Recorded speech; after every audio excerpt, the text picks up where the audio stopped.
बिस्मिल्लाहिर्रहमानिर्रहीम। अली सलमान जीटीवी के तमाम नाज़रीन को जी स्पोर्ट्स में खुश आमदीद कहता है। यहाँ पीर से लेकर जुमेरात तक रोज़ाना रात 11:05 पर हम इस महफिल को सजाते हैं आपके लिए और बात करते हैं उस दिन खेले जाने वाले मैचेस के बारे में या उस दिन से जुड़ी स्पोर्ट्स की खबरों के बारे में। और आज ऐसा लगता है कि पाकिस्तान और इंडिया में जो था वो जो टेस्ट मैचेस खेले जा रहे हैं उसमें विकटों की बरसात का दिन था। आज 239 रन 6 विकटों के नुकसान से इंग्लैंड ने अपने स्कोर का आगाज़ किया और उसके बाद उसकी इब्तिदाई जो आखिरी 4 विकटें वो जल्द गिर गई। उसके बाद पाकिस्तान के ऑल आउट हो गए और फिर दूसरी इनिंग में भी इंग्लैंड जो है उसकी 2 विकेटें गिर चुकी हैं। तो इस तरह मजमूई तौर पर आज के दिन में मुल्तान में 16 विकेटें गिरी, जबकि दूसरी जानिब इंडिया जो है वो उसने एक नया रिकॉर्ड बना दिया। बेंगलुरु में खेले जाने वाले मैच में अगेंस्ट न्यूजीलैंड इंडिया की टीम महज 46 रन पर आउट हो गई और अपने इस रिकॉर्ड को मजीद खराब कर लिया जो उन्होंने अपने होम सॉइल पे 87 रन बनाए थे दिल्ली के मुकाम पर और वेस्ट इंडीज़ के खिलाफ। तो इस तरह अब एशिया में अपनी सरजमीन पे सबसे कम स्कोर बनाने का रिकॉर्ड जो है वो इंडिया के नाम है। और इससे पहले ये रिकॉर्ड जो था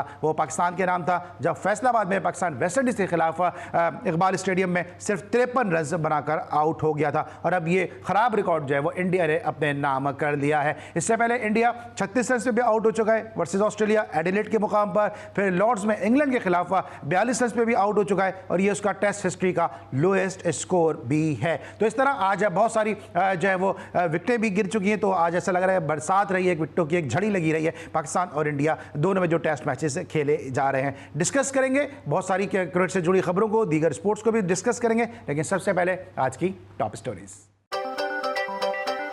मुल्तान टेस्ट में पाकिस्तान की पोजीशन मजबूत। तीसरे रोज के खेल के अख्ताम पर इंग्लैंड ने दूसरी इनिंग्स में 2 विकेट पर 36 रन बना लिए। इंग्लैंड को जीत के लिए मजीद 261 रन जबकि पाकिस्तान को 8 विकेटें दरकार। साजिद खान ने मुल्तान में नया रिकॉर्ड कायम कर दिया। मुल्तान स्टेडियम में किसी भी स्पिनर का ये बेहतरीन बॉलिंग स्पेल है।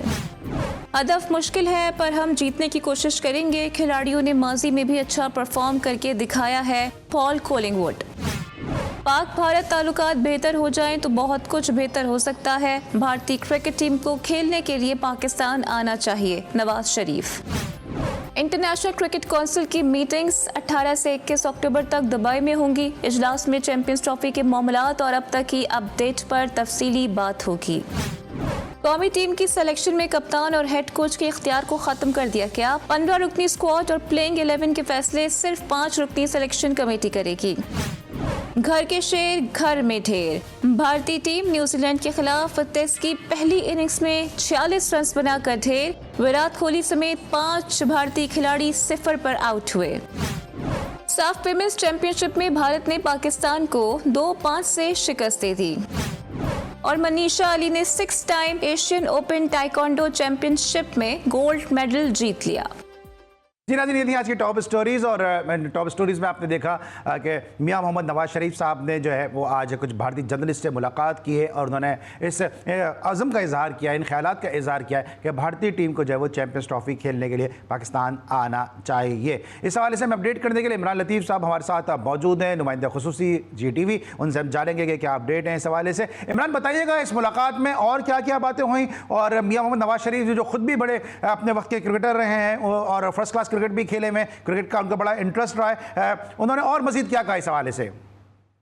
जी बिल्कुल, आज क्रिकेट के हलकों से भी एक अच्छी खबर है इस हवाले से कि कायद मुस्लिम लीग नून, सदर मुस्लिम लीग नून मियां मोहम्मद नवाज शरीफ से आज भारतीय सहाफ़ियों के वफ़द ने आज उनसे मुलाकात की। मुलाकात में क्रिकेट के हवाले से भी अमूर पर तबादला ख्याल किया जाएगा। मियां नवाज शरीफ का कहना था कि पाकिस्तान में चैम्पियंस ट्रॉफी 2025 दो के मार्च और फरवरी 2025 में होने जा रही है। तो इस हवाले से उनका कहना था कि भारतीय क्रिकेट टीम को पाकिस्तान आना चाहिए। पाकिस्तानी टीम पाकिस्तान मुल्क एक अच्छा मेहमान नवाज मुल्क है। इसके साथ से उनका कहना था कि क्रिकेट के फ़रोग़ मिलना चाहिए क्योंकि शायकीन क्रिकेट है, पाक भारत मैच कहीं भी हो देखने की मुतमन्नी होती है और ख्वाहिश होती है। और पाकिस्तान का भारत और मैच में तो शायकीन के लिए क्रिकेट के लिए एक बेहतरीन साजगार मौका समझा जाता है। मियां नवाज शरीफ का कहना था कि भारतीय क्रिकेट तो पाकिस्तान में आकर खेलने को तैयार है, मगर जिन्होंने इजाज़त देनी है भारतीय बोर्ड और भारतीय हुकूमत, उनको भी चाहिए कि पाकिस्तान भेजे अपनी टीम को ताकि शायकीन क्रिकेट को, क्रिकेट ताल्लुकात को फ़रोग़ मिल सके। ठीक है, ICC का जो इजलास हो रहा है इसकी क्या तफसीलात हैं?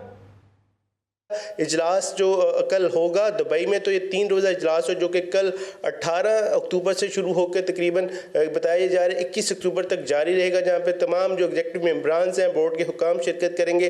जिन अमूर पर तबादला ख्याल किया जाएगा उसमें भी पाकिस्तान में जो मुनक्किद होने जा रही है चैम्पियंस ट्रॉफी के अमूर के ऊपर डिस्कस किया जाएगा। इसके साथ साथ जो ICC वुमेंस वर्ल्ड कप है उसके हवाले से 2025 में मुनक्किद होना, उसके वेन्यूज़ के हवाले से, इसके साथ साथ क्रिकेट के दीगर मामला में ज़ेरे मौजू और ज़ेरे बहस रहेंगे। तो तमाम जो पाकिस्तान क्रिकेट बोर्ड के हुकाम है वो ICC के हुकाम को जो चैम्पियंस ट्रॉफी के इंतजामात हैं, जो इंतजामात अरेंजमेंट हैं और इस हवाले से जो दीगर मामला तो इस हवाले से भरपूर ब्रीफिंग देंगे। अगर बात करें पाकिस्तान में तैयारियों की हवाले, तो कल पाकिस्तान क्रिकेट बोर्ड के जो डायरेक्टर इंफ्रास्ट्रक्चर है मोहम्मद काजी जवाद, उन्होंने तमाम सहाफ़ियों को, तमाम जो मीडिया है उनको कज़ाफ़ी स्टेडियम का एक वसी विजिट करवाया। जो भी जारी काम था उसके ऊपर दिखाया कि किस तरह से पाकिस्तान क्रिकेट बोर्ड तेज़ी से क्रिकेट के मामला के फ़रोग़ के लिए कज़ाफ़ी स्टेडियम की अपग्रेडेशन के लिए, रेनोवेशन के लिए कोशिश है। इस हवाले से उनका कहना था कि पाकिस्तान क्रिकेट बोर्ड ने फैसला किया कि जो शायकीन की कैपेसिटी है, सिटिंग कैपेसिटी है, उसको तकरीबन 34,000 से ज़ायद तक बढ़ाया जाए। इसके साथ साथ उनका कहना था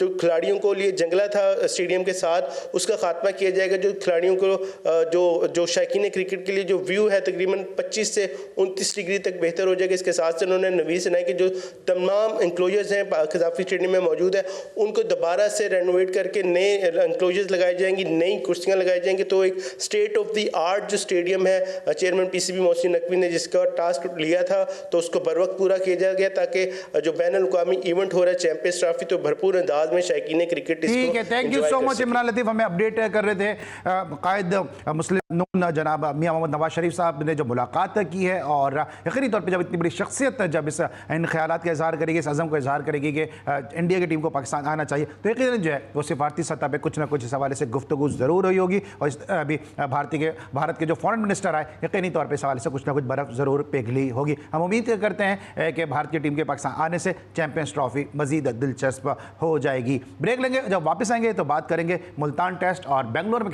खेले जाने वाले इस तारीखी टेस्ट मैच के हवाले से। मिलते हैं छोटे से ब्रेक के बाद।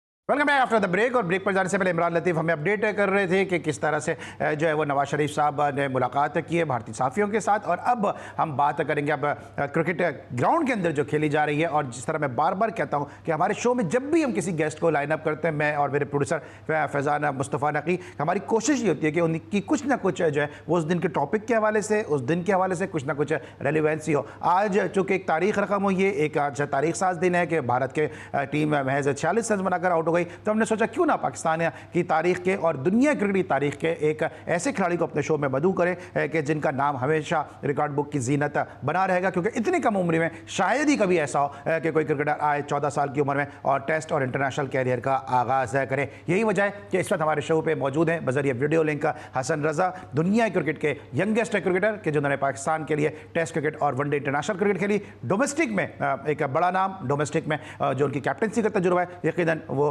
तारीफ के काबिल है। हसन रज़ा को शो में खुशामदीद कहते हैं। अस्सलाम वालेकुम हसन, कैसे हैं आप? अस्सलाम, आप कैसे हैं अली भाई? ठीक ठाक हैं, खैरियत से हैं? मैं बिल्कुल ठीक ठाक हूं। और लेकिन आज बैट्समैनों के लिए ज़्यादा अच्छा दिन नहीं गुजरा, आपसे डिस्कस भी करेंगे। मुल्तान में क्या हुआ एक नजर डालते हैं मैच समरी पर। जी जनाब, मैच समरी। कामरान गुलाम ने पहली इनिंग में जो सेंचुरी स्कोर की उसके बाद 366 रन स्कोर करने में कामयाब हुई पाकिस्तान की टीम और 291 रन बनाए। जवाब में इंग्लैंड ने, डकट ने यहाँ पे सेंचुरी स्कोर की और जवाब में पाकिस्तान की टीम ने 221 रन स्कोर किए। सलमान आगा ने एक दफ़ा फिर जो है वो शीट एंकर का रोल प्ले किया, 63 रन की इनिंग खेली, 31 रन बनाए। सऊद शकील ने, शोएब बशीर ने 4 विकेटें हासिल की और लीच ने 3 खिलाड़ियों को आउट किया। और जवाब में इंग्लैंड ने अब तक 36 रन किए 2 विकेटों के नुकसान पर। 261 रन की बढ़तरी पाकिस्तान को अभी भी हासिल है और 3 दिन का खेल जो है वो मुकम्मल हो चुका है। अभी 2 दिन का खेल बाकी है तो वक्त अभी बहुत है। लेकिन अब देखना यह है कि टेस्ट मैच जो है वो किस रुख की जानिब अपनी सिमत इख्तियार करता है। हसन, सबसे पहले तो ये बताएं कि आज 239 रन 6 विकेटों के नुकसान से इंग्लैंड ने खेल का आगाज किया और इंग्लैंड की टीम ज़्यादा स्ट्रगल नहीं कर सकी है और उसके जो आखिरी 4 विकेटें थी वो काफ़ी जल्दी जल्दी विकेटें गिर गई हैं। जी हाँ, बिल्कुल। ये जो डिसीजन आपने लिया है पाकिस्तान बोर्ड ने स्पिनर्स को खिलाने का, ये बड़ा अच्छा पॉजिटिव साइन था। और पिछले मैच में भी अगर आप बैटिंग बैटर्स पिचेस बना रहे हैं तो आपको स्पिनर्स ऐड करने पड़ते हैं अपनी टीम में। आप एक स्पिनर से जा रहे थे पहले टेस्ट में, देखें आप तो टेस्ट मैच आ रहे हैं तो 20 आउट करने के लिए आपको अपनी बॉलिंग स्ट्रेंथ बढ़ानी पड़ती है। ना सिर्फ के फास्ट बॉलिंग में, बल्कि आपको एक मिक्सचर रखना पड़ता है बॉलिंग का और फास्ट बॉलर्स का और स्पिनर्स का। तो मेरे ख्याल में पिछले मैच में अगर आप देखें तो अबरार ने कोई भी विकेट नहीं ली थी, और जिसकी वजह से पाकिस्तान टेस्ट भी हारा और सलमान अली आगम के साथ जो है वो ऑफ स्पिन बॉलिंग कर रहे थे। फिर आप पार्ट टाइम बॉलर में जो है सैम अयूब को भी करवा लेते थे। मगर यहाँ पर आपकी जो टीम है डिफरेंट नजर आ रही है, क्योंकि लग नहीं रहा कि पाकिस्तान टीम पहला टेस्ट मैच हारी हुई है और मुसलसल जो है वो इंग्लैंड की टीम पे हावी है। वो इसीलिए क्योंकि आपने 2 स्पिनर्स का जो है वो किरदार अदा किया एज कैप्टनशिप में। आपने डिसीजन लिया है कि जब बैटिंग पैटर्न पिचेस बन रही हैं और जब स्पिनर को सपोर्ट कर रही है पिचेस, तो वहां पर स्पिनर्स खिलाने चाहिए। तो ये अच्छा फैसला था और ये फैसला नजर आ गया। जिस तरह से 111 रन देके 7 आउट किए साजिद खान ने, आउटस्टैंडिंग बॉलिंग करी है। और हमेशा से हम कहते हैं कि इंग्लैंड के जो प्लेयर्स हैं वो फास्ट बॉलिंग में बहुत अच्छा खेलते हैं, स्पिनर्स पे जो है वो स्ट्रगल करते हैं। तो यहाँ पर वो ट्रैक था मुल्तान का, और जहां पर स्पिनर पे स्ट्रगल करते हुए नजर आ रहे हैं कोई भी बैटर। अगेन नोमान जो है उन्होंने भी 3 विकेट्स हासिल करी। ये टीम का कॉम्बिनेशन होता है कि कभी आप यूजफुल एक फास्ट बॉलर से स्पेल करवाते हैं, और ये टेस्ट क्रिकेट हमेशा से session bye session cricket game है। अगर लंच से पहले आप खेलते रहते हैं तो लंच के बाद आएंगे तो डिफरेंट सिनेरियो होता है। फिर टी का एक सिनेरियो होता है, वहां पर जो है बॉलर्स को हेल्प मिलती है, बैट्समैन जो है वो थोड़े लेजी नजर आते हैं, शेकी नजर आते हैं, जहां पर बॉल रिवर्स स्विंग होना शुरू हो जाता है, स्पिन होना शुरू हो जाता है। यही चीज थी कि लंच से पहले अगर आप देखें तो सैम अयूब भी लास्ट ओवर की लास्ट बॉल पे बिफोर लंच या टीक पे आउट हो गए स्लिप में। तो यही चीज है कि क्रॉस खेलते हुए सारे आउट हो रहे हैं। और एक मॉडर्न जमाने में आपको याद होगा कि जब मुरलीधरन जैसे स्पिनर्स बड़े बड़े माइनर्स बॉलिंग करते थे, उनको स्वीप हम लोग खेलते थे अपने जमाने में, क्योंकि अगर जब भी आप स्ट्रेट खेलेंगे स्पिन बॉलिंग में तो वहां पर गैप बनने का बहुत ज्यादा मौका मिलता है विकेट में स्टॉक्स में, और आप क्लीन बोल्ड होते हैं। तो यहाँ पर मैंने देखा कि मुसलसल इंग्लैंड के बैटर्स स्वीपे मार रहे थे, और जो भी पाकिस्तानी बैट्समैन थे वो स्वीपर पे ट्राई कर रहे थे, और यहाँ पर स्पिन खेलने में बहुत मुश्किल हो रही है बैटर्स को। ठीक है, लेकिन आप खुद भी, चूंकि बैट्समैन तो आप जबरदस्त थे ही थे, लेकिन आप लेग स्पिन बॉलिंग भी करते थे। जाहिद महमूद क्यों जो है वो जाहिद महमूद जो है वो विकेट लेस रहे? क्योंकि जब एक तरफ साजिद खान 7 आउट कर रहे हैं, नौमान अली प्रेशर डाल रहे हैं, लीच आउट कर रहे हैं, शोएब आउट कर रहे हैं, तो जाहिद महमूद का क्या आपको प्रॉब्लम नजर आया? देखिए इन दोनों में काफी फर्क है, क्योंकि साजिद जो है पहले ऑलरेडी खेलते रहे, फर्स्ट क्लास में एक वसी तजर्बा रखते हैं, काफी मैचेस खेले, उन्होंने लंबी बॉलिंग की हुई है। जाहिद भी मुझे अनएक्सपीरियंस बॉलर लगे, और इंटरनेशनल लेवल का हमेशा जो है आपको एक्सपीरियंस चाहिए होता है। ऑस्ट्रेलिया के खिलाफ अगर आप देखें, ऑस्ट्रेलिया में तो साजिद खान ने वहां बड़ी अच्छी बॉलिंग की थी, और प्रीवियस मैचेस में अगर देखें तो उनको चांसेस नहीं मिले, मगर डोमेस्टिक में दो मुसलसल परफॉर्मेंस देते रहे और पाकिस्तान टीम का हिस्सा भी रहे टेस्ट टीम में। नोमान को अगर देखें तो ये भी 30 साल से ऊपर के दोनों प्लेयर्स हैं, एक्सपीरियंस प्लेयर हैं, जिसकी वजह से मुझे लगता है कि दोनों का एक्सपीरियंस बहुत ज्यादा था, डोमेस्टिक क्रिकेट का भी और लंबी बॉलिंग करने का, और एक्सपीरियंस से बॉलिंग करी। एक ऑफ स्टंप पे जो बॉलिंग करके साजिद लेके आए, बैट्समैनों को डोमिनेट किया, वो बड़ा स्ट्रगल था, वो बड़ी मुश्किल टाइम था इंग्लैंड बैटर्स के लिए, क्योंकि जब भी ऑफ स्पिनर आप मिडिल से बॉल करते हैं तो लेग स्टंप पे जाती है बॉल, और विकेट्स हमेशा आपको वहीं पर ही मिलती हैं जहां आउटसाइड ऑफ स्टंप पैचेस बने हुए होंगे, वहां बॉल करेंगे और वहां से ब्रेक होकर अंदर आएगा मिडिल में। और यही हुआ कि जो वैरायटी बॉलिंग की है स्पिन में, और जहां पर देखा कि पिच हेल्प कर रहा है बॉलर्स को, सपोर्टिंग रोल नजर आ रही है, तो वहां पर नोमान ने अपने एक्सपीरियंस का मुजाहरा किया और साजिद ने, तो ये डिफरेंट था। जाहिद जो है वो भी एक्सपीरियंस भी है, मजीद उनको और इंप्रूवमेंट करनी पड़ेगी टेस्ट क्रिकेट में, क्योंकि टेस्ट क्रिकेट में आपको फ्लाइट से बॉल करनी पड़ती है, बैट्समैन को डोमिनेट करना पड़ता है, और बैट्समैन को टैक्टिस से बॉलें करनी पड़ती है। बैट्समैन के पास 1 बॉल होती है और बॉलर्स के पास 6 बॉलें होती हैं, जिसमें आप फ्लाइट भी कर सकते हैं, गुगली भी करते हैं, डिफरेंट बॉलिंग कर सकते हैं। तो अनलकी रहे, मगर ओवरऑल देखें तो आगे मजीद टेस्ट क्रिकेट खेलेंगे फर्स्ट क्लास, तो अच्छे बॉलर बन के आएंगे जाहिद। ठीक है, अब मेरा दिल चाह रहा है थोड़ी शरारत कर लूं। आपने कभी कहा बैट्समैन के पास 1 बॉल होती है, बॉलर के पास 6 गेंदें होती हैं, तो 6 की 6 गेंदों पे चिप्स लगी होती हैं, या 6 की 6 गेंदें मुख्तलिफ होती हैं? ये तो डिपेंड करता है इस कमेटी पे, टूर्नामेंट पे जो मुख्तलिफ गेंदें होती हैं। आपने मुझे आज साजिद खान ने कोई चिप लगाई हुई थी? आज साजिद खान ने कुछ चिप लगाई थी, आज मुझे लग रहा है पिच में कुछ चिप लगी हुई थी स्पिन बॉलिंग के लिए, और जिस तरह से पिच बनाई गई है और अहम किरदार अदा किया है वहाँ के जो क्रिकेटर्स हैं, पाकिस्तान क्रिकेट बोर्ड में जो लोग वहाँ काम कर रहे हैं, क्योंकि पहला मैच तो कुछ यही है कि होम ग्राउंड पे होम कंडीशंस का फायदा उठाया जाए। ठीक है, अच्छा ऐसा जरा पाकिस्तान की बैटिंग को भी डिस्कस कर लेते हैं कि पाकिस्तान की बैटिंग को किस तरह एनालाइज करेंगे, क्योंकि एक दफा फिर हमें नजर आया कि पाकिस्तान की बैटिंग जल्दबाजी का शिकार नजर आई है। एक जो प्रेशर डाला था वो एक ही दिन के अंदर पाकिस्तान की 10 विकेटें गिर गई। देखिए प्रेशर यही होता है कि जिस तरह से अब बशीर बॉलिंग कर रहे हैं, आउटस्टैंडिंग बॉलिंग कर रहे हैं, पहला टेस्ट देखें इंग्लैंड हार भी गया है, मुसलसल ऑफ स्पिनर से जा रहे हैं वो, और कॉन्फिडेंस दे रहे हैं अपने बॉलर्स को। हमेशा टेस्ट क्रिकेट में यही होता है कि आप 1-2 ओवर्स 4 ओवर्स 6 ओवर्स में बॉलर का कोई रिजल्ट नहीं आता, बॉलर्स को लंबी बॉलिंग करनी पड़ती है लाइन लाइन से, जहां पर वो विकेट टेकिंग बॉलिंग करते हैं, उनको कॉन्फिडेंस आता है, फिर वो विकेट्स लेते हैं। यही चीज है कि कुछ रेस्ट शॉर्टेज के लिए बीच में हमारे जो बैटर्स हैं, स्पिन में अगर देखें तो शान मसूद स्ट्रगल कर रहे होते हैं और हमेशा जो है बैट पैड पे लाके खेलते हैं। वो हमेशा आपको पता है कि जब स्पिन जहाँ हो रही होती है वहां पर अटैकिंग क्रिकेट खेलनी पड़ती है। जो भी बैटर्स आ रहा था पाकिस्तान का वो अटैकिंग क्रिकेट खेल रहा था, रिजवान भी स्वीप खेल रहे थे और सैम अयूब जिस तरह खेलने गए, पहली इन्होंने 77 रन की इनिंग खेली। कामरान गुलाम को क्रेडिट जाता है कि हम 2 साल से 4 साल से उनका डिस्कस कर रहे थे कि 60 टेस्ट उन्होंने जो है अपने फर्स्ट क्लास कैरियर में मैचेस खेले, मुसलसल 2 सेंचुरियां पाकिस्तान जो नेशनल कप हुआ था अभी फैसलाबाद में, वहां पर चैंपियंस कप हुआ था, वहां पर उन्होंने 2 सेंचुरियां भी करी और यकीनन उनको बड़ा कॉन्फिडेंट आया हुआ। पाकिस्तान के जो है वो चौथे नंबर पे खेलने वाले बैट्समैन जिन्होंने अपनी फर्स्ट टेस्ट मैच में सेंचुरी करी, ये बड़े खुशाइन बात है कि आपको मिडिल ऑर्डर में कोई एक बैटर मिल गया है कि जो लंबी पार्टनरशिप लगाएगा आगे फ्यूचर में। तो ओवरऑल देखें तो शॉट सिलेक्शन थोड़ी गलत थी पाकिस्तानी बैटर्स की। ठीक है, अच्छा आपने कामरान गुलाम की बात की हसन ने, क्योंकि जब आपका भी डेब्यू हुआ था तो आपको एक बड़े प्लेयर की जगह जो है वो डेब्यू करने का मौका मिला था। कामरान गुलाम एक ऐसी सिचुएशन में डेब्यू कर रहे हैं कि जब पाकिस्तान 1 मैच डाउन है और सामने इंग्लैंड की एक मजबूत टीम है, फिर बाबर आजम की जगह डेब्यू कर रहे हैं, नंबर 4 पे डेब्यू कर रहे हैं, जो बड़ी एक आपको खुद पता है कि बड़ी एक की पोजीशन होती है मिडिल ऑर्डर की। कितने प्रेशर में होंगे कामरान गुलाम और मेंटली आपको कितने स्ट्रांग नजर आए? देखिए मेंटली प्लेयर जब भी स्ट्रांग नजर आता है जब वो ग्रास रूट लेवल पर अच्छा खेल के आ रहा हो और जब वो फर्स्ट क्लास में आपकी पाकिस्तान की जो डोमेस्टिक होती है इसमें परफॉर्म करके आ रहा हो, और यही चीज थी कि उनका कॉन्फिडेंस जो है वो नजर आ रहा था। उनकी गुड लक थी कि बैटिंग पैटर्न्स पिच है, डजंट मैटर। मैं नहीं मानता कि बैटिंग पैटर्न्स पिचेस भी हों या अगर बैटिंग पैटर्न्स पिच भी ना हो, बॉलिंग को सपोर्ट कर रही हो, तो जब आप 100 रन करते हैं तो 100 खिलाते हैं आपके, और चाहे 200 रन करें आप, 150 रन करें, जैसी भी बैटिंग पिच हो, आपकी स्किल्स वहां पर नुमाया होती हैं। आपको पता लगता है कि मैंने किन बॉलों पे, शॉर्ट बॉलों पे वर्क किया हुआ है, मैंने पुल शॉट पे वर्क किया हुआ है, मैंने कवर ड्राइव पे वर्क किया हुआ है, तो वो वर्क उनका नजर आया। जिस तरह से इनिंग खेली उन्होंने, आउटस्टैंडिंग खेली और ये एक्सपीरियंस गेन किया है। और हम यही कहते हैं कि ग्रास रूट लेवल को स्ट्रॉन्ग करना चाहिए पाकिस्तान क्रिकेट बोर्ड में। जो यंग प्लेयर है, हुरैरा भी है, देखें वो भी परफॉर्मर बैठे हुए हैं, और बहुत सारे दीगर ऐसे प्लेयर्स हैं पाकिस्तान के जो जाया हो गए पास में, उनको फर्स्ट क्लास के बाद जो है पाकिस्तान टीम में सिलेक्ट नहीं किया। जब आप प्लेयर को बेंच में बिठाएंगे तो वो कभी परफॉर्म नहीं कर पाएगा, और जब उसको मौका देंगे तो वो जाहिर बात है कहीं ना कहीं कॉन्फिडेंट आता है और फिर प्लेयर की रिप्लेसमेंट मिलती है। और यही वजह थी कि बाबर आजम की जगह एक नंबर 4, नंबर 5, 6 तो ऐसा आइडियल पोजीशन होती है कि वहां पर आपका जो है फ्लो में टेस्ट क्रिकेट में आप जो है ना पार्टनरशिप लगाते हैं विकेटकीपर के साथ या टेल के साथ, वहां से आपका रिजल्ट आता है बैटिंग में कि आप 350 रन कर सकते हैं, 400 रन कर सकते हैं। तो ये वो अहम रोल था कामरान गुलाम का, जिन्होंने वहां पर परफॉर्म भी किया और वो डिजर्विंग थे इस परफॉर्मेंस के, क्योंकि मुसलसल फर्स्ट क्लास में कंजर्वेटिव परफॉर्मेंस देते हुए आ रहे थे और उनको इग्नोर किया जा रहा था।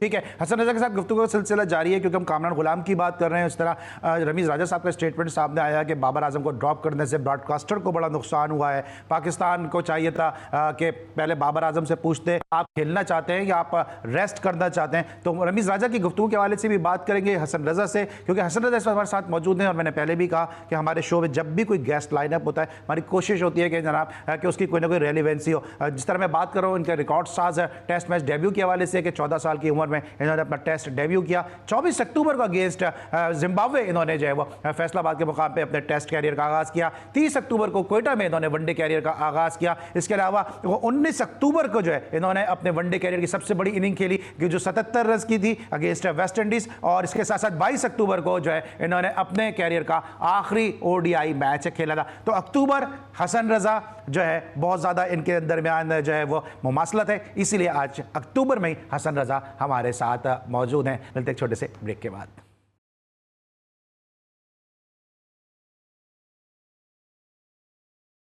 Welcome back after the break. और ब्रेक पर जाने से पहले मैंने कहा कि अब आएगा सितंबर, अगला जब सितंबर आएगा तो पाकिस्तान को एक और मुश्किल जो है वो सीरीज़ जो है वो खेलनी होगी, लेकिन उसके लिए अगले साल तक हमें इंतज़ार करना पड़ेगा। लेकिन जनाब हसन रजा का ना सिर्फ क्रिकेटिंग कैरियर है बल्कि साथ साथ जो कोचिंग कैरियर है बड़ी कामयाबी के साथ जो है वो तरक्की की जानिब गामजन है। हमने इससे पहले भी हमने देखा है कि मुख्तलिफ टीमों को इन्होंने कोच किया और अभी पंजाब प्रीमियर लीग एक बड़ा ज़बरदस्त टूर्नामेंट खेला गया और वहाँ पर इनकी टीम ने फाइनल तक रसाई हासिल की। कई बड़े इनामात थे जो इनकी टीम के प्लेयर्स के नाम रहे। तो हसन ये कैसा एक्सपीरियंस रहा पंजाब प्रीमियर लीग का? माशाल्लाह आपकी कोचिंग भी बड़ी जबरदस्त जा रही है और सबसे अच्छी चीज जो आपकी कोचिंग में नजर आती है कि आप नौजवान खिलाड़ियों पे बड़ा इन्हिसार करते हैं, उनको बड़ा मौका देते हैं। तभी जिस तरह जीशान मलिक हैं, शायान रजा हैं, बड़ी अच्छी इनकी परफॉर्मेंस रही है।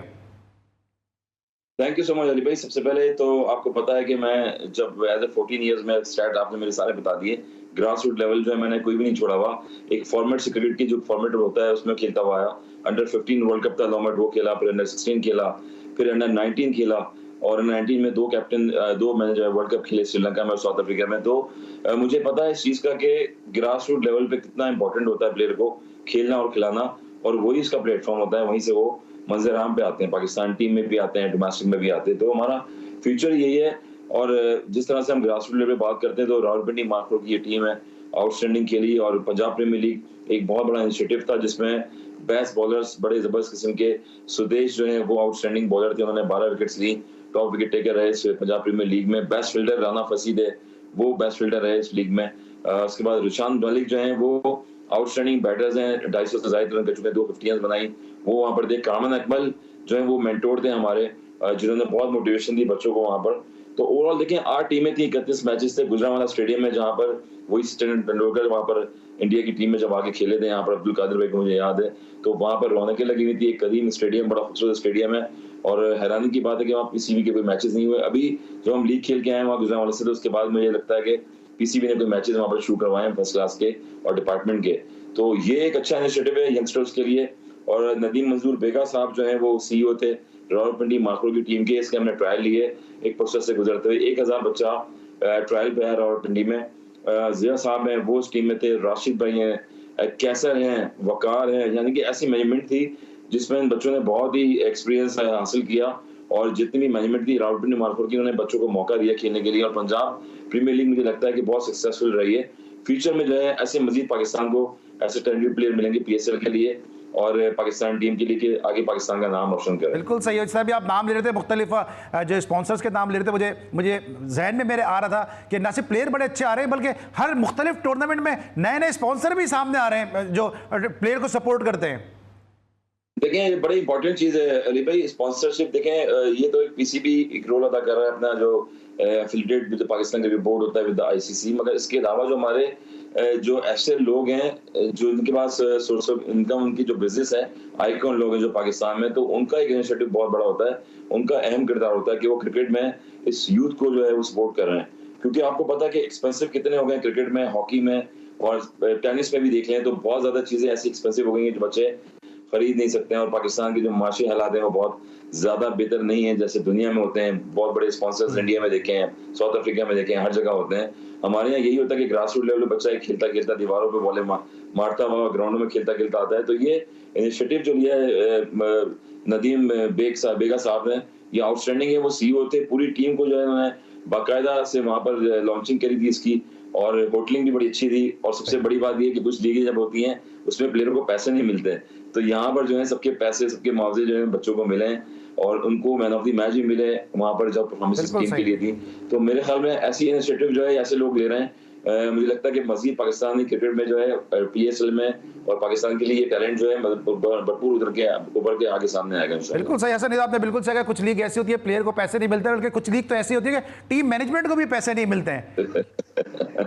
बिल्कुल, पास में आपने देखा है कि बहुत सारी लीगें ऐसी हुई हैं और ऐसे इंसिडेंट्स हुए पाकिस्तान में जो पीसीबी से एनओसी तो ले लिए मगर प्लेयरों के पैसे और चीजें नहीं मिली, तो इसमें रेपुटेशन जो है उस लीग की खराब होती है, उन लोगों की खराब होती है। अच्छा हसन, ये तो हमने लेटर नोट पे बात की थी, लेकिन ये बताएं कि शायान रजा बड़ी तेजी के साथ प्रोग्रेस कर रहे हैं, आपके साहबजादे भी हैं, कितना उन पे प्रेशर होता है कि हसन रजा रिकॉर्ड साज प्लेयर के साहबजादे भी हैं, फिर आप कोच भी होते हैं, तो एज ए कोच आप ट्रीट कर रहे होते हैं या एज ए फादर जरा आपने ईगल आई रखी हुई होती है?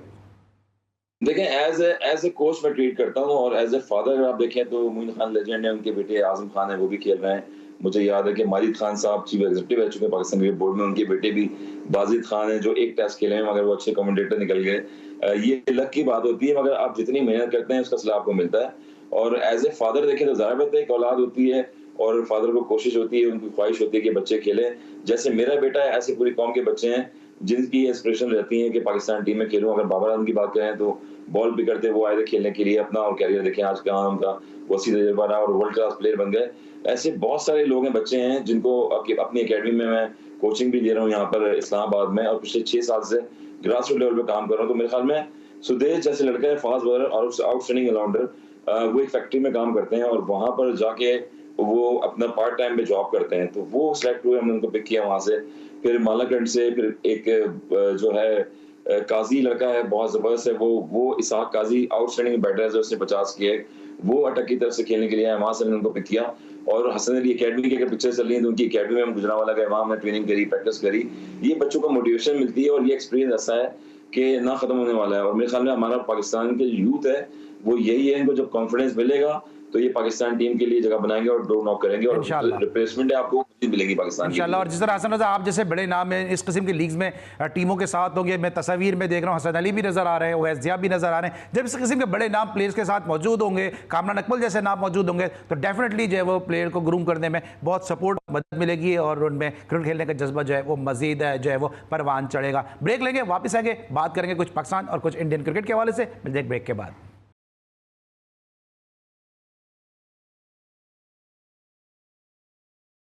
Welcome back after the break. और ब्रेक पर जाने से पहले हम बात करते हैं हसन रजा से, बाबर आजम के हवाले से। हसन, ये बताया आपने एक मुश्किल दौर में क्रिकेट खेली और 90 का जो एरा था वो बड़ा मुश्किल था। खुद पाकिस्तान की टीम में एक से बढ़कर एक स्टार मौजूद थे, फिर जो आपके मुखालिफ प्लेयर थे वो बड़े ज़बरदस्त थे। मुझे आज भी आपका वो ब्रायन लारा का कैच याद है जो आपने सारा कप में लिया था कनाडा में। तो एक क्रिकेट का एक बड़ा ज़बरदस्त माहौल था, बड़े टफ कॉम्पिटिटर होते थे। लेकिन कभी भी ऐसा नहीं हुआ किसी प्लेयर को ड्रॉप करना है तो उससे ये पूछा जाए सर आप खेलेंगे, ड्रॉप होंगे, ब्रॉडकास्टर को आपके ड्रॉप होने से नुकसान होगा। ये रमीज राजा जैसा आइकॉनिक प्लेयर, पाकिस्तान के former captain, former chairman PCB, world cup के फातेह प्लेयर, जो ये क्यों इस किस्म की जो है वो सतही सी बातें कर रहे हैं? बस डोमेन जब आपकी चेंज हो जाती है, पहले आप क्रिकेट बोर्ड में होते हैं तो फिर चीजें कुछ और होती हैं, उसके बाद जब आप दूसरी जगह पर आते हैं तो ज़ाहिर बात है स्टेटमेंट देनी पड़ती है। और ये स्टेटमेंट जो है दी उन्होंने बहरहाल अपने एक एक्सपीरियंस से दी है, अपने पर्सनली मैटर से दी है। कहने का मकसद यही है कि बाबर आजम एक बहुत बड़े प्लेयर हैं नो डाउट। और अब हारिस साहब को देख लेना तो बीच में जब वो भी जो बाहर हुए हैं तो वो कहते हैं मैं रेड बॉल से नहीं खेलूंगा, मैं व्हाइट बॉल से खेलूंगा। तो प्लेयर खुद ही डिसीजन लेते हैं अपना, और पाकिस्तान के बोर्ड को सोचना चाहिए। इतने सारे मेंटोर है, इतने सारे लोग बनाए हुए हैं, डिसीजन जो है प्लेयर थोड़ी लेते हैं, डिसीजन तो जो है मैनेजमेंट लेती है और पाकिस्तान की बोर्ड है वो लेती है। जो अहदेदार बैठे हुए हैं वहाँ पर सीटों पे वो डिस्कस करते हैं, वहां से एक कमेटी बैठी हुई वो डिस्कशन करती है। प्लेयर का काम है परफॉर्म करना पाकिस्तान के लिए, मुल्क के लिए, और अपनी परफॉर्मेंस को कंसिस्टेंसी दिखाना। तो बाबर आजम का जो खला है वो कभी पूरा नहीं हो सकता क्योंकि बैट पर जाता है, बड़े बड़े प्लेयरों पे आता है। आपने पहले बोला कि स्ट्राइक रेट कम हो गया है, उसके बाद फिर आपके पास कौन सा ऐसा मिडिल ऑर्डर है मुझे बता दें बैट्समैन अपना 24 करोड़ की आम में आज तक हम ग्रास रूट लेवल पे कोई उसके मुताबिक प्लेयर नहीं लेके आए कि जो परफॉर्म कर सके। अब कामरान गुलाम पिछले 4 साल से कंसेक्यूटिव परफॉर्मेंस दे रहे थे तो मिडिल ऑर्डर को मौका मिल गया, उन्होंने जो ये चांस अवेल कर लिया। तो मेरे ख्याल में बाबर आजम को जो है अभी खेलना चाहिए था बीच में, मगर आउट ऑफ फॉर्म है नो डाउट। मगर जो अब कहाँ गए वो आपके कोचेज, जब आपके जो कोचेज बहुत सारे आप कहते हैं कि हम मोनी मार्केट को लेके आ रहे हैं, जेफ लॉसन को लेके आ रहे हैं, यहाँ पर मुश्किल मरला ये होता है कि जब आउट ऑफ फॉर्म कोई प्लेयर होता है तो उसको कौन से कोचिंग स्टाफ के लोग हैं, कौन से ऐसे मेंटोर है जिन्होंने क्रिकेट खेली हुई है, अब वो डिलीवर करेंगे अगले को। तो मुश्किल लम्हात यही होते हैं कि बाबर आजम जैसे प्लेयर्स हैं उनके पास कोचेज जाएं, उनके पास हमारे लोग जाएं, उनसे डिस्कस करें, उनको प्रैक्टिस कराएं ऑन द फील्ड, ना सिर्फ ये कि कम रूम में बैठे रहें, ऑन द फील्ड उनसे मिस्टेक देखें क्या मिस्टेक हो रही है उनकी। स्पिनर पे काफी जो है स्ट्रगल कर रहे हो पिछले देखा मैंने। अच्छा हसन, आप जब एचबीएल में कैप्टन थे हबीब बैंक में तो शान मसूद आपकी कप्तानी में काफी क्रिकेट खेले और मैंने खुद आपके मैचेस ग्राउंड पे जाके कवर भी किए जब आपकी कैप्टनसी में शान खेले। शान को बतौर कैप्टन आप किस तरह रेट करते हैं, क्योंकि डोमेस्टिक क्रिकेट में आपने भी 80 से ज्यादा मैचेस में जो है वो क़यादत की हुई है। डिफेंसिव अप्रोच है, और जब आप एक लंबे रन करेंगे, बैटिंग स्ट्रेंथ आपकी अच्छी होगी तो जाहिर बात है आप अटैक करेंगे। और अटैक में क्या होता है कि फील्ड प्लेसिंग बड़ी इंपॉर्टेंट होती है कैप्टन्स की, कि कहाँ फील्डिंग ले रहे हैं आप बीच में और कहाँ किस बॉलर से आपने आउट करवाना है। तो कैप्टनसी एक आर्ट होती है। शान मसूद ने भी इतनी ज्यादा कैप्टनसी डोमेस्टिक में भी नहीं की हुई थी, और जब हम लोग खेलते थे उस टाइम पे तो काफी एक्सपीरियंस उनको गेन करते थे, हम लोग कॉन्फिडेंस देते थे। मगर अगर बैटिंग की बात करें तो स्पिनर पे भी स्ट्रगल कर रहे होते हैं। फास्ट बॉलिंग तो अच्छा खेलते थे शुरू से ही, एज ए ओपनिंग बैट्समैन खेले हमारे डिपार्टमेंट से, मगर स्पिनर पे जो है अभी भी वो फुटवर्क का उनको जो है बहुत ज्यादा वो कॉन्फिडेंस नहीं आ रहा। स्पिनर पे आपको बॉडी के पास लेके आना पड़ता है बॉल को, और आपको खेलना पड़ता है और एक स्टेप पे फर्स्ट पोजीशन पे खेलना पड़ता है। तो मेरे ख्याल में कैप्टनसी जो है थोड़ी सी डिफेंसिव है, और कैप्टनसी उनकी जो है वो अटैकिंग होनी चाहिए और डिसीजन मेकिंग होनी चाहिए। फील्ड प्लेसिंग बड़ी इंपॉर्टेंट होती है कैप्टनसी के लिए। ठीक है। अच्छा, आप फिर वही बात आ जाती है क्योंकि आप खुद भी कैप्टन रहे, मुश्किल एरा में आपने क्रिकेट खेली है, आपको लगता है क्या बॉडी लैंग्वेज पाकिस्तान टीम की क्या लगती है? क्या कुछ लोग ये भी कह रहे हैं कि शान मसूद को टीम से सपोर्ट नहीं मिल रही है, और डीआरएस वगैरह पे देखा भी गया 1-2 दफा के रिजवान ने इस तरह से जो है वो रिएक्शन शो नहीं किया जिस तरह वो माजी में शो करते आए। आपको लग रहा है एज एन एक्सपीरियंस प्लेयर कि सपोर्ट मिल रही है टीम से शान को या नहीं? देखिए सपोर्ट तो मिल रही है उनको, इस इनिंग में नजर आया कि सपोर्ट मिली है। लास्ट 2 विकेट्स आउट किए हैं, उसके बाद पहली इनिंग में जब इंग्लैंड को आउट किया है तो वहां पर लग रहा था कि कोई ना कोई सपोर्ट मिल रही है। जब बॉलर हमेशा, अब 2 अटैकिंग बॉलर आपके पास आ गए हैं, साजिद और नोमान, जब आपको विकेट मिलना शुरू हो जाती है तो कैप्टन भी कॉन्फिडेंट हो जाता है और जो प्लेयर्स हैं फील्डर्स वो भी कॉन्फिडेंस हो जाता है उनको कि हम मैच जीत सकते हैं ये। तो ये मेरे ख्याल में कीपर का बड़ा अहम रोल होता है। डीआरएस जब भी आता है सबसे पहले जो रिव्यू होता है वो कीपर की तरफ से भी होता है, क्योंकि बिहाइंड द स्टंप वो सामने खड़ा होता है, बिल्कुल उसको भावना होती है कि यहाँ पर जो है अल्ट्रा एज लगा हुआ है, यहाँ पर बैट पैड लगा है या इनसाइड एज लगा है, तो जो भी चीजें होती है रिफ्लेक्सेस वो ज्यादातर कीपर को पता लगते हैं। तो मेरे ख्याल में अभी तक तो 2 आउट कर लिए, 8 विकेट्स रहती हैं इंग्लैंड की। मेरे ख्याल में कॉम्बिनेशन बड़ा अच्छा बना हुआ है इस टेस्ट मैच में और पाकिस्तान के बाद बड़ा अच्छा मौका है टेस्ट मैच जीतने के लिए। ठीक है, क्या मुस्तकबिल नजर आ रहा है आपका शान मसूद का बतौर कैप्टन, क्योंकि ये इत्तलात भी आ रही है कि सीरीज के बाद उनको जो है वो सैक करने का फैसला हो चुका है? देखिए फिर वही बात है कि 6 मैचेस तो हो गए, ज्यादा कोई टेस्ट मैच जीते नहीं है वो। पिछले 10 टेस्ट मैचेस में देख लेंगे पाकिस्तान कोई भी मैच नहीं था 2 सालों में टेस्ट मैचेस में। बांग्लादेश से भी हम पीछे हार गए थे, फिर T20 में भी हार गए। तो कहीं ना कहीं लैक ऑफ कॉन्फिडेंस चीजें नजर आ रही हैं। एज ए क्रिकेट बोर्ड में अगर आप देख लें तो वहां पर स्टेबिलिटी नजर नहीं आई थी हमें। उसके बाद वर्ल्ड कप हम 50 ओवर खेले, वहां पर हम लोग आगे आ गए। तो मेरे ख्याल में क्रिकेट को बेहतर करना पड़ेगा। अब ये मेंटोर्स आए हैं, मीटिंग्स कर रहे हैं चेयरमैनों के साथ, रिलैक्स ही देखते हैं कि अच्छा अल्लाह मियां कुछ भला ही हो, अच्छा बेहतर हो पाकिस्तान। लेकिन ये जो भी एक नया डिसीजन सामने आया कि कैप्टन से और कोच से इख्तियारात वापस ले लिए गए, टीम सिलेक्शन उनकी जो है वो वोट जरूर होगा लेकिन उनको जो है वो उनकी से नहीं होगी, इससे आपको लगता है कि जरा सा एतमाद जो है वो चेयरमैन पीसीबी का उठ गया है कप्तान पे से? देखिए कप्तान तो आपके पास कोई है नहीं ना। अभी एक बाबर आजम थे सीनियर, उसके बाद फिर रिजवान कोई बनाने की कोशिश कर रहे थे, आप शान मसूद बन गए, शाहीन बने थे उसमें कैप्टनसी में। तो कैप्टनसी तो वो करता है जो फ्रंट पे लीड करे और मुसलसल परफॉर्मेंस भी दे इंडिविजुअली और फिर टीम को भी जिताए। तो अभी फिलहाल जो ऑप्शन बनेगा आपके पास रिजवान ही ऑप्शन रखें कैप्टनसी के, बाकी तो आपने सबको यूटिलाइज कर लिया है, देख लिया है। अब आगे फ्यूचर में देखें कि क्या लाइनमेन होता है। अगर टीम जीतती रहेगी तो कैप्टनसी आप चेंज करते हैं व्हाइट बॉल पे रेड बॉल पे। ओवरऑल देखें तो आगे बड़ी सीरीजें आपकी आ रही हैं, इंग्लैंड की सीरीज आएगी, फिर आप न्यूजीलैंड जाएंगे, अभी काफी सीरीजें आ रही हैं, ऑस्ट्रेलिया भी जाएंगे। तो मेरे ख्याल में टफ टाइम होगा पाकिस्तान के लिए। और थोड़ा भी कोई कैप्टन कोई भी होता है तो इंडिविजुअली परफॉर्मेंस वो अच्छी करे ताकि उसकी जगह पहले टीम में बने और बाद में वो कैप्टनसी करे। ठीक है, अब आखिरी सवाल है मेरा पाकिस्तान क्रिकेट के हवाले से, क्या आप उस टेस्ट मैच का हिस्सा थे जब मुल्तान में आखिरी दफा पाकिस्तान ने टेस्ट मैच जीता? और मुझे याद है कि आपने 2 कैचेस भी उसमें पकड़े थे। 3 कैचेस लिए थे मैंने और कॉलिन वुड के साथ टीम के साथ हिस्सा है, उनका कैच लिया था। मार्कस नौतिक जो है वो भी थे, उनका कैच लिया। दानिश ने बड़ा अच्छा स्पेल किया था वहां पे, बहुत जबरदस्त स्पेल किया था वहां पर। इंजमाम भाई कैप्टन थे और 17 साल बाद वो हम लोग टेस्ट मैच जीते थे। इससे पहले हमने इंग्लैंड को साइड में हराया था अपना बागी चना पे, जिसमें मोहम्मद आसिफ ने 7 विकेट ली थी। पहला मैच था उनका साइड मैच। तो ओवरऑल देखें तो यही टीम होती है वही जहां पर केविन पीटरसन जैसे बैटर्स थे, फ्लिंटॉफ जैसे बैटर्स थे। अगर अगेन पाकिस्तान को कल मौका मिला, यही वो पिछले मुल्तान की जो पाकिस्तान चाह रहा है कि स्पिन पिच ट्रैक बनाने का, और उसमें सक्सेस तो हो गया है। मेरे ख्याल में बड़ा अच्छा मौका होगा कि अगर 8 विकेट्स ले लेंगे पाकिस्तान तो टेस्ट मैच जीत सकते हैं। और विकेट टू विकेट बॉलिंग करें, साजिद खान जिस तरह बॉलिंग कर रहे हैं, नुमान का कॉम्बिनेशन बना हुआ है, तो मेरे ख्याल में catches win the matches. Catches अगर आप पकड़ेंगे तो जीतेंगे। और जैसे सलमान अली का कैच भी एक छूटा, उनको चांस मिला, तो कैचेस विन द मैचेस। ठीक है जी, कैचेस विन द मैचेस। लेकिन दूसरा बेंगलुरु में क्या हुआ कि जहां पे इंडिया की मजबूत टीम जिसे बड़ी मजबूत एक बैटिंग पावर हाउस कहा जाता है, मैच 46 रन बनाकर आउट हो गई। आउटस्टैंडिंग थी। क्रिकेट में तो ऐसे जो चीजें हैं वो होती रहती हैं, कभी अच्छा भी होता है कभी बुरा भी होता है, मगर इतना बुरा होता है इंडियन टीम से हमने सोचा नहीं था। 46 पे ऑल आउट हो गई पूरी टीम। तो ये कंडीशंस होती हैं जो हम कह रहे थे कि न्यूजीलैंड इंग्लैंड में जब आप जाएंगे तो वहां पर फास्ट बॉलिंग का पता लगता है किस तरह से फास्ट बॉलिंग होती है और खेलना किस तरह से फास्ट बॉलिंग को, उसकी प्रैक्टिस क्या होनी चाहिए। टिम सूटी आउटस्टैंडिंग बॉलिंग कर रहे हैं, हेनरी मैट जो है आउटस्टैंडिंग बॉलिंग करी, 5 विकेट्स लिए उन्होंने। ये वो क्वालिटी बॉलिंग है जो वर्ल्ड क्लास बैटर्स इंडिया के बेबस नजर आए, फाइनल लेग पे कैचेस आउट हुए, स्लिप में आउट हुए। तो ये भी एक रिकॉर्ड रहा है टेस्ट क्रिकेट में और मेरे ख्याल में इंडिया का रिकॉर्ड होगा। सेकंड थर्ड टाइम के लोज रनों पे ही आउट हुई। फिर अगर 50 ओवर्स में अगर आप देख ले तो 55 रन्स में श्रीलंका आउट हुई थी रिसेंटली अभी पीछे, और पाकिस्तान जो है 43 पे इंटरनेशनल मैच में साउथ अफ्रीका में आउट हुई थी, डरबन में मेरे ख्याल में, केप टाउन में। तो ये ऐसे रिकॉर्ड बनने के लिए टूटते हैं और ऐसे बनते हैं और ऐसे टूटते हैं। तो मेरे ख्याल में ये एक बड़ा सेटबैक रहेगा क्योंकि एक इंडियन जैसी टीम, वर्ल्ड क्लास टीम भी है नो डाउट, अभी T20 वर्ल्ड कप भी जीती है और सीरीज भी जीती है बैक टू बैक। जब ऐसी टीमें आउट हो जाती हैं, आउट क्लास हो जाती हैं, तो मेरे ख्याल में मुश्किलात का सामना करना पड़ता है क्रिकेट बोर्ड को भी और जो कोचेज होते हैं उनको भी। सही है। और आपको पता होगा कि बाबर आजम के विराट कोहली का एक दूसरे में ट्वीट का तबादला रहता है। जब Virat Kohli out of form थे तो बाबर आजम ने कहा कि दिस टाइम शैल पास, ये वक्त भी गुजर जाएगा। और उसके बाद फिर अभी अश्विन ने भी कहा कि बाबर आजम का विराट कोहली का कोई मुकाबला नहीं। ये विराट कोहली 0 पर आउट हो गए, बाबर आजम का गम तो नहीं बना रहे?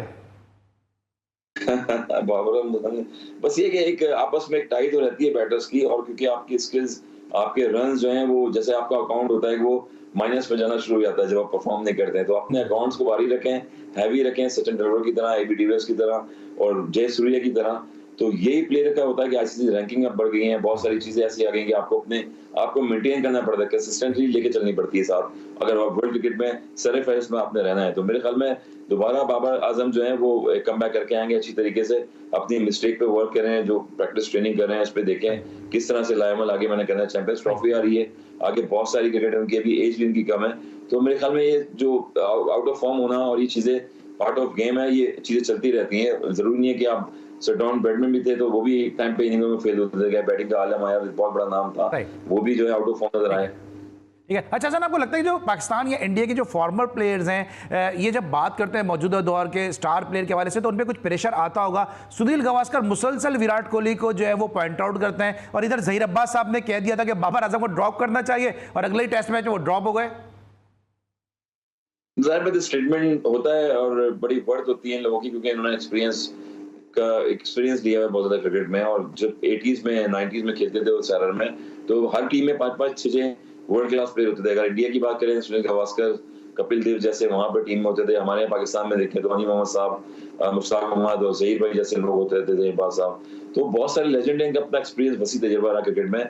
और जाहिर बात है किसी का स्टेटमेंट किसी के बारे में देना तो कोई ना कोई फिलॉसफी तो होती होगी, ना कोई चीज ऐसी कमी बेशी होती होगी जहां पर वो चीज क्लैश कर जाती है। तो मगर प्रेशर तो आता है बैटर्स पे, और क्राउड का भी आता है, मीडिया का भी आता है। ये प्लेयर का काम होता है कि अपने आप को किस तरह से हैंडल करना है और अपने आप को मेंटेन लेके चलना है, मेंटेन करना है। अच्छा, 2 सवाल मेरे, क्योंकि वक्त बड़ा महदूद है, क्विकली बेस से आपसे जवाब चाहूंगा। पहला तो ये कि क्या आपको लगता है इंडिया पाकिस्तान आ रहा है? अब तो कायद मुस्लिम लीग नून मियां मोहम्मद नवाज शरीफ साहब ने भी कह दिया है। आज स्टेटमेंट तो आया काफी, और देखा है कि हलचल मची हुई है मीडिया में भी, सब जगह मेरे ख्याल में आना चाहिए। और जो वेन्यू में वो कह रहे हैं लाहौर में मैचेस रखे जाएंगे, अच्छा इनिशिएटिव है। पाकिस्तान में रेवेन्यू आना चाहिए, जिस तरह से माशी हालात पाकिस्तान के, बिजनेसमैन आइकॉन जो है वो कंट्री है, मुल्क छोड़ के जा रहे हैं। तो जितना पाकिस्तान में रेवेन्यू आएगा, जितना लोग यहाँ पर आएंगे, टूरिज्म आएगा, उतने पाकिस्तान की इकोनॉमी अच्छी होगी, उसकी मैशियत अच्छी होगी, और पाकिस्तान का एक वकार जो है वो अपनी जगह वापस स्टेबल हो जाएगा दुनिया में। तो मेरे ख्याल में अच्छा साइन है, और क्रिकेट होनी चाहिए। 2009 के बाद देखें, श्रीलंकन टीम आई थी, हमले हुए थे, फिर PSL में शुरू हो गई, यहाँ पर दुबई से, अबू धाबी से आई, तो लोग जो फॉरेन कंट्री के वो आना शुरू हो गए। तो जितने पाकिस्तान में ग्रोथ आएगी, जितने लोग आएंगे, जितनी इंप्रूवमेंट आएगी स्पोर्ट्स के हलकों में, और उतनी जो है हमारे पास एनर्जी मिलेगी हमारे यंगस्टर्स को, यूथ को क्रिकेट खेलने की और देखने की, उनको मौके मिलेंगे स्टारों को देखने के लिए। अच्छा, मौके की आपने बात की तो माशाल्लाह आप भी कराची आ रहे हैं। कराची प्रीमियर लीग खेलने के लिए क्या तैयारियां हैं, खुसूसन उस सूरत में कि जब आप पंजाब प्रीमियर लीग क्या फाइनलिस्ट हैं? जी बिल्कुल, बड़ा अच्छा इनिशिएटिव है ये भी है कि, और मैंने जिस तरह कहा कि ग्रास रूट लेवल पर हम काम कर रहे हैं, और पंजाब प्रीमियर लीग को भी 120-25 लड़के यंगस्टर्स खेलने में, दिखने में हमें नजर आए हैं वहाँ पर। अब जो मेला लगेगा वो कराची में लगेगा, कराची सुपर लीग होने जा रही है, और नए नज़्म पे वहाँ पर। और उसमें यूनुस भाई जो है लेजेंडरी 10,000 रन टेस्ट क्रिकेट में किए हैं, नो डाउट दुनिया जानती है उनको, वो इस टूर्नामेंट का हिस्सा होंगे। जायद बिन मुइज जो है, मुइज बिन जायद हैं, वो भी वहाँ पर होंगे। अच्छे क्रिकेटर रह चुके हैं अपने करियर में, इतने लेवल पे नहीं खेले मगर क्रिकेट के बहुत ज्यादा शौकीन हैं। और ऐसे ही वो इन्वेस्टर लोग हैं, ऐसे लोग उन लोगों को लेके आ रहे हैं। 8 टीमें, 31 मैचेस हैं, और मैं इस टूर्नामेंट में डायरेक्टर हूँ कराची सुपर लीग में। ओवरसीज प्लेयर्स इंग्लैंड से आ रहे हैं, और कराची से, इस्लामाबाद से, पूरे पाकिस्तान से। मेरी बेस्ट विशेष है कि ऐसी क्रिकेट को प्रमोट करते रहे। कराची में यंग टैलेंट जो है वो उभर के सामने आएगा, और ये वही प्लेयर्स हैं जो अंडर 19 लेवल पे खेले हैं, जो क्रिकेट 2 लेवल पे खेले हैं, और ये परफॉर्म करेंगे तो पाकिस्तान में नुमाया नजर आएंगे। ठीक है। और हम बात करते हैं कराची प्रीमियर लीग के हवाले से, और ये वो टूर्नामेंट है जहाँ मुझे याद है कि इस टूर्नामेंट को मैंने भी कवर किया था। तो यहाँ से मोहम्मद हसनैन जैसा बॉलर जो है वो निगाहों में आया था, और ये एक डिस्कवरी थी कराची प्रीमियर लीग। हसन रजा जैसा नाम इस लीग के साथ जुड़ा हुआ है, इसके अलावा मुइज बिन जायद जैसा नाम जुड़ा हुआ है इस लीग के साथ। हिरास उमरो इस लीग की, यूनुस खान इस लीग के साथ जुड़े हुए हैं, हारिस हयाज जैसा ऑफ स्पिनर इस लीग के साथ जुड़ा हुआ है। तो हमें उम्मीद है फैजान बाकर नकवी जैसा नाम जो फर्स्ट क्लास के जो लेवल 1 कोच है, उनका नाम इस लीग के साथ जुड़ा है। तो हमें उम्मीद है कि ये लीग जो है कामयाबी के मनाजिल जो है वो तय करेगी। आज के लिए बस इतना ही। अली सलमान को, हसन रजा और पूरी प्रोडक्शन टीम के साथ इजाजत दीजिए। अल्लाह हाफिज़।